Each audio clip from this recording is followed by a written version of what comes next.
श्री शिव महापुराण के अंतर्गत द्वितीय संहिता रुद्र संहिता के अथा चतुर्दश अध्याय यानी 14वां अध्याय का पाठ करने जा रहा हूं। विभिन्न पुष्पों अन्यों तथा जलादि की धाराओं से शिवजी की पूजा का महत्व।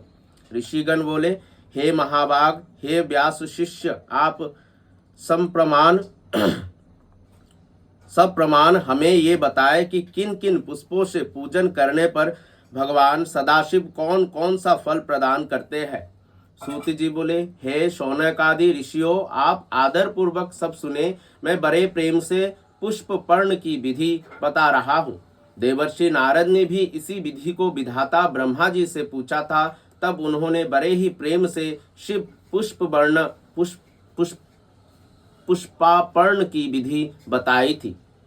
ब्रह्मा जी बोले, हे नारद, लक्ष्मी प्राप्ति की इच्छा वाले को कमल, बिल्व पत्र, शतपत्र और शंख पुष्प से भगवान शिव की पूजा करनी चाहिए। हे विप्र, यदि 1,00,000 की संख्या में इन पुष्पों द्वारा भगवान शिव की पूजा की जाए तो सारे पापों का नाश होता है और लक्ष्मी की भी प्राप्ति हो जाती है, इसमें संशय नहीं है। 20 कमलों का एक प्रस्थ बताया गया है और 1 सहस्र बिल्व पत्रों का आधा प्रस्थ कहा गया है। 1 सहस्र शतपत्र से आधे प्रस्थ की परिभाषा की गई है। 16 प्लों का एक प्रस्थ होता है और 10 टंकों का एक पल। जब इसी मान से पत्र, पुष्प आदि को तुला पर रखे तो वो संपूर्ण अभिष्ट को प्राप्त कर लेता है, और यदि निष्काम भावना से युक्त हो तो वो शिव स्वरूप हो जाता है। हे मुनीश्वरों, जो राज्य प्राप्त करने का इच्छुक है उसको 10 करोड़ पार्थिव शिवलिंग की पूजा के द्वारा भगवान शंकर को प्रसन्न करना चाहिए। प्रत्येक पार्थिव लिंग पर मंत्र सहित पुष्प, खंड रहित धान के अक्षत और सुगंधित चंदन चढ़ाकर अखंड जलधारा से अभिषेक करना चाहिए।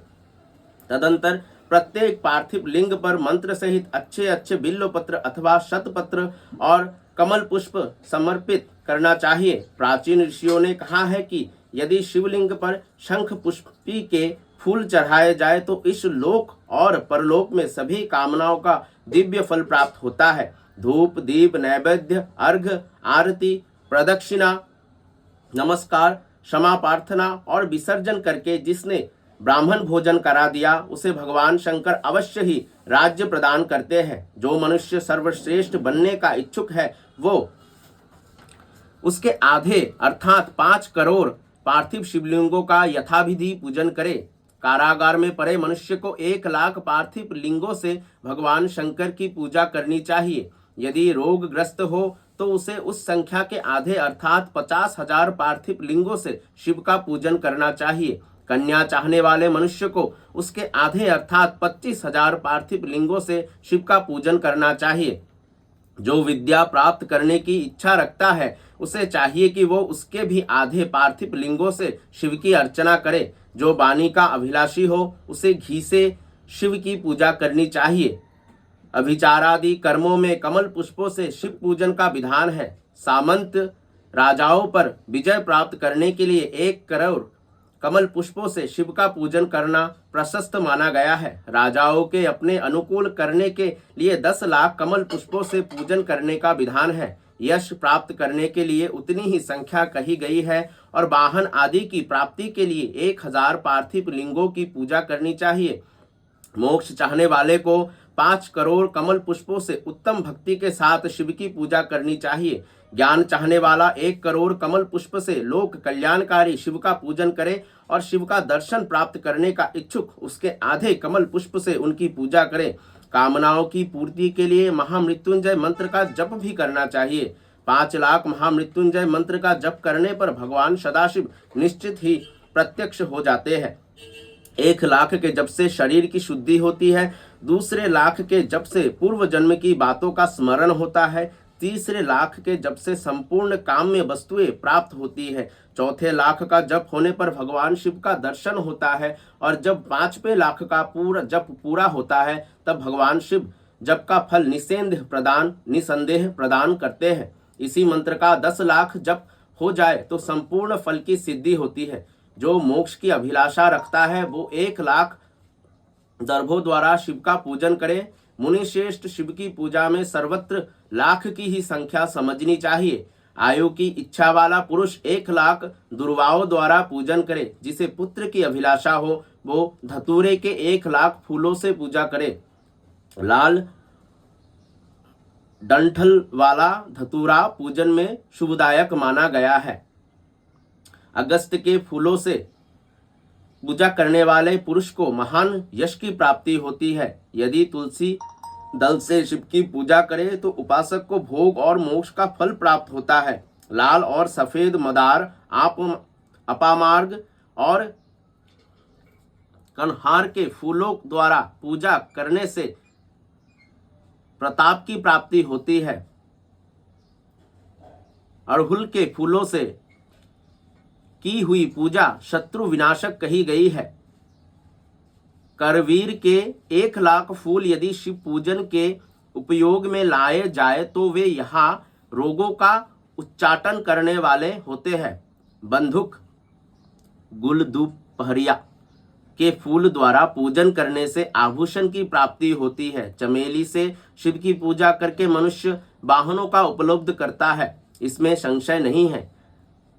अत्सी के फूलों से महादेव जी का पूजन करने वाला पुरुष भगवान विष्णु का प्रिय हो जाता है। शामी पत्रों से पूजा करके मनुष्य मोक्ष प्राप्त कर लेता है। वेला के फूल चढ़ाने पर भगवान शिव अत्यंत शुभ लक्ष्मण पत्नी प्रदान करते हैं। जूही के फूलों से पूजा की जाए तो घर में कभी अन्न की कमी नहीं होती। कनेर के फूलों से पूजा करने पर मनुष्य को वस्त्र संपदा की प्राप्ति होती है। सेंदुआरी या शेफालिका के फूलों से लोक में शिव का पूजन किया जाए तो मन निर्मल होता है। 1 लाख बिल्व पत्र से पूजन करने पर मनुष्य अपनी सारी कामनाओं को प्राप्त कर लेता है। हर सिंहार के फूलों से पूजा करने पर सुख संपत्ति की वृद्धि होती है। ऋतु में पैदा होने वाले फूल यदि शिव की पूजा में समर्पित किए जाए तो वे मोक्ष देने वाले होते हैं, इसमें संशय नहीं है। राई के फूल शत्रुओं के लिए अनिष्टकारी होते हैं। इन फूलों को 1 लाख की संख्या में शिव के ऊपर चढ़ाया जाए तो भगवान शिव प्रचुर फल प्रदान करते हैं। चंपा और केवरे को छोड़कर अन्य कोई ऐसा फूल नहीं है जो भगवान शिव को प्रिय ना हो। अन्य सभी पुष्पों को समर्पित करना चाहिए। हे सत्तम, अब इसके अनंतर शंकर के पूजन में धान्यों का प्रमाण तथा फल ये सब प्रेम पूर्वक सुनिए। हे विप्र, महादेव के ऊपर परम भक्ति से अखंडित चावल चढ़ाने से मनुष्य की लक्ष्मी बढ़ती है। 6.5 प्रस्थ और 2 पल भर चावल संख्या में 1 लाख हो जाते हैं, ऐसा लोगों का कहना है। रुद्र प्रधान मंत्र से पूजा करके भगवान शिव के ऊपर बहुत सुंदर वस्त्र चढ़ाए और उसी पर चावल रखकर समर्पित करे तो उत्तम है। तत्पश्चात उसके ऊपर गंध पुष्प आदि के साथ एक श्रीफल चढ़ाकर धूप आदि निवेदन करे तो पूजा का पूरा फल प्राप्त होता है। प्रजापति देवता से चिन्हांकित 2 चांदी के रुपए अथवा मास संख्या से उपदेष्टा को दक्षिणा देनी चाहिए अथवा यथाशक्ति जितनी दक्षिणा हो सके उतनी दक्षिणा बताई गई है। वहां शिव के समीप 12 ब्राह्मणों को भोजन कराए। इससे मंत्र पूर्वक संगोपांग लक्ष्य पूजा संपन्न होती है। जहां 100 मंत्र जपने की विधि हो वहां 108 मंत्र जपने का विधान बताया गया है। 1 लाख पल तिलों का अर्पण पातकों का नाश करने वाला होता है। 11 पल में 1 लाख की संख्या में तिल होते हैं, अतः इस परिमाण के अनुसार तिल द्वारा अपने कल्याण के लिए पूर्व की भांति पूर्वोक्त विधि से शिव की पूजा करनी चाहिए। इसी अवसर पर मनुष्य को ब्राह्मणों को भोजन कराना चाहिए। इससे महापातक जन्य दुख निश्चित ही दूर हो जाते हैं। इसी प्रकार 1 लाख यज्ञ से भी की गई शिव की पूजा उत्तम कही गई है। 8.5 प्रस्थ और 2 पल 8.5 सेर 13 मासा। ये प्राचीन परिमाण के अनुसार संख्या में 1 लाख यव के बराबर होते हैं। मुनियों ने यव के द्वारा की गई पूजा को स्वर्ग का सुख प्रदान करने वाली बताया है। फल प्राप्ति के इच्छुक लोगों को यव पूजा करने के पश्चात ब्राह्मणों के लिए प्रजापति देवता के द्रव्यभूत चांदी के रुपए भी दक्षिणा रूप में देना चाहिए। गेहूं से भी की गई शिव पूजा प्रशस्त है। यदि 1 लाख गेहूं से शिव की पूजा की जाए तो उसकी संतति की अभिवृद्धि होती है। विधानतः आधा द्रोण 8 सेर परिमाण में गेहूं की संख्या 1 लाख होती है। शेष विधान विधि पूर्वक करने चाहिए। 1 लाख मूंग से पूजन किए जाने पर भगवान शिव सुख देते हैं। 7.5 प्रस्थ और 2 पल 7.5 सेर 13 मासा भार मूंग संख्या में 1 लाख होती है, ऐसा प्राचीन लोगों ने कहा है। इसमें 11 ब्राह्मणों को भोजन कराना चाहिए। प्रियंगु काकुन के द्वारा धर्माध्यक्ष परमात्मा शिव की पूजा करने पर धर्म, अर्थ और काम की अभिवृद्धि होती है। वो पूजा सभी सुखों को देने वाली है। प्राचीन लोगों ने कहा है कि एक प्रस्थ में 1 लाख प्रियंगु होते हैं। इसके अनंतर 12 ब्राह्मणों को भोजन कराना बताया गया है। राई से की गई शिव पूजा शत्रु विनाशक कही गई है। 20 पल 30 मासा भर सरसों के 1 लाख दाने हो जाते हैं।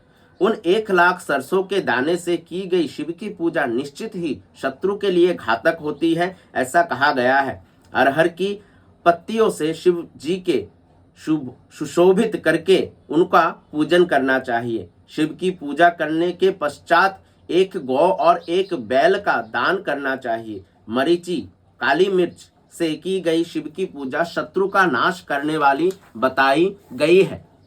अरहर की पत्तियों से रंग करके शिव की पूजा करनी चाहिए। ये पूजा नाना प्रकार के सुख एवं सभी अभिष्ट फलों को देने वाली है। हे मुनि सत्तम, शिव पूजा में इस प्रकार से प्रयुक्त धान्यों का परिमाण तो हमने आप लोगों को बता दिया। हे मुनीश्वर, अब प्रेम पूर्वक 1 लाख पुष्पों का परिमाण भी सुने। सूक्ष्म मान को प्रदर्शित करने वाले व्यास जी ने एक प्रस्थ में शंख पुष्पी के पुष्पों की संख्या 1 लाख बताई है। 11 प्रस्थ में चमेली के फूलों का मान 1 लाख कहा गया है। इतना ही जूही के फूलों का मान है और उसका आधा राई के फूलों का मान होता है। मल्लिका मालती के लाख फूलों का पूर्ण मान 20 प्रस्थ है। तिल के पुष्पों का मान मल्लिका के मान की अपेक्षा 1 प्रस्थ कम होता है। कनेर के पुष्पों का मान तिल के पुष्पों के मान का तिगुना कहा गया है। पंडितों ने निर्गुंडी के पुष्प का भी उतना ही मान बताया है। केवड़ा, शीर्ष तथा बंधुजीव दोपहरिया के 1 लाख पुष्पों का मान 10 प्रस्थ के बराबर होता है। इस तरह अनेक प्रकार के मान को दृष्टि में रखकर सभी कामनाओं की सिद्धि के लिए तथा मुक्ति प्राप्त करने के लिए कामना रहित होकर शिव की पूजा करनी चाहिए।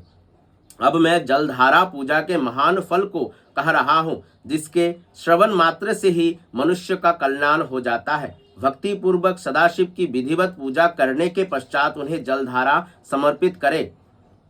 सन्निपातादि ज्वर में होने वाले प्रलाप की शांति के लिए भगवान शिव के दी जाने वाली कल्याणकारी जलधारा शतरुद्रीय मंत्र से 11 रुद्र से रुद्र मंत्रों के जप से पुरुष सूक्त से 6 ऋचा वाले रुद्र सूक्त से महामृत्युंजय मंत्र से गायत्री मंत्र से अथवा शिव के शास्त्रोक्त नामों के आदि में प्रणव और अंत में नमः पद जोड़कर बने हुए मंत्रों द्वारा अर्पित करनी चाहिए। सुख और संतान की वृद्धि के लिए जलधारा द्वारा पूजन उत्तम है। उत्तम भस्म धारण करके उपासक को प्रेम पूर्वक नाना प्रकार के शुभ एवं दिव्य द्रव्यों द्वारा शिव की पूजा करनी चाहिए और शिव पर उनके सहस्र नाम मंत्रों से घृत की धारा गिरानी चाहिए। ऐसा करने पर वंश का विस्तार होता है, इसमें संशय नहीं है। इस प्रकार यदि 10,000 मंत्रों द्वारा शिव जी की पूजा की जाए तो प्रमेह रोग की शांति होती है और उपासक को मनोवांछित फल की प्राप्ति हो जाती है। यदि कोई नपुंसकता को प्राप्त हो तो वो घी से शिवजी की भली भांति पूजा करे, इसके पश्चात ब्राह्मणों को भोजन कराए। साथ ही उसके लिए मुनीश्वरों ने प्राजपत्य व्रत का भी विधान किया है। यदि बुद्धि जड़ हो जाए तो उस अवस्था में पूजक को केवल शर्करा मिश्रित दुग्ध की धारा चढ़ानी चाहिए। ऐसा करने पर उसकी बृहस्पति के समान उत्तम बुद्धि हो जाती है। जब तक 10,000 मंत्र ना हो जाए तब तक दुग्ध धारा द्वारा भगवान शिव का पूजन करते रहना चाहिए। जब शरीर में अकारण ही उच्चाटन होने लगे, जी उचट जाए, जहां कहीं भी प्रेम ना रहे, दुख बढ़ जाए और अपने घर में सदा कलह होने लगे, तब पूर्वोक्त रूप से दूध की धारा चढ़ाने से सारा दुख नष्ट हो जाती है। शत्रुओं को संतप्त करने के लिए पूर्ण प्रयत्न के साथ भगवान शंकर के ऊपर तेल की धारा अर्पित करनी चाहिए। ऐसा करने पर निश्चित ही कर्म की सिद्धि होती है। सुगंधित तेल की धारा अर्पित करने पर भोगों की वृद्धि होती है। यदि मधु की धारा से शिव की पूजा की जाए तो राज्य यक्षमा का रोग दूर हो जाता है। शिव जी के ऊपर ईख के रस की धारा चढ़ाई जाए तो वो भी संपूर्ण आनंद की प्राप्ति कराने वाली होती है। गंगा जल की धारा तो भोग और मोक्ष दोनों फलों को देने वाली है। ये सब जो धाराएं बताई गई है, इन सबको मृत्युंजय मंत्र से चढ़ाना चाहिए। उसमें भी उक्त मंत्र का विधानतः 10,000 जप करना चाहिए और 11 ब्राह्मणों को भोजन कराना चाहिए। हे मुनीश्वर, जो आपने पूछा था वो सब मैंने आपको बता दिया। संसार में सदाशिव की ये पूजा समस्त कामनाओं को पूर्ण करने में समर्थ और सफल है। भक्ति पूर्वक यथाविधि स्कंद और उमा के सहित भगवान शंभु की पूजा करके भक्त जो फल प्राप्त करता है, उसे जैसा सुना है वैसा ही कह रहा हूँ। वो इस लोक में पुत्र पौत्र आदि के साथ समस्त सुखों का उपभोग करके अंत में सभी सुखों को देने वाले शिव लोक को जाता है। वो भक्त वहां करोड़ों सूर्य के समान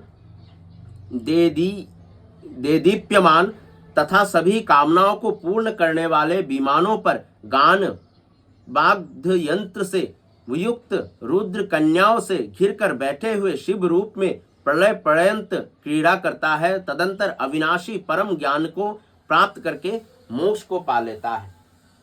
तो इस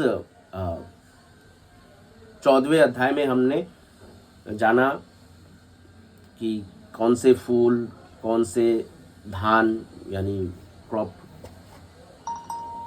राई, तिल, चावल, किन सब चीज़ों से भगवान की पूजा करनी चाहिए और कैसे मंत्र का उच्चारण करना चाहिए।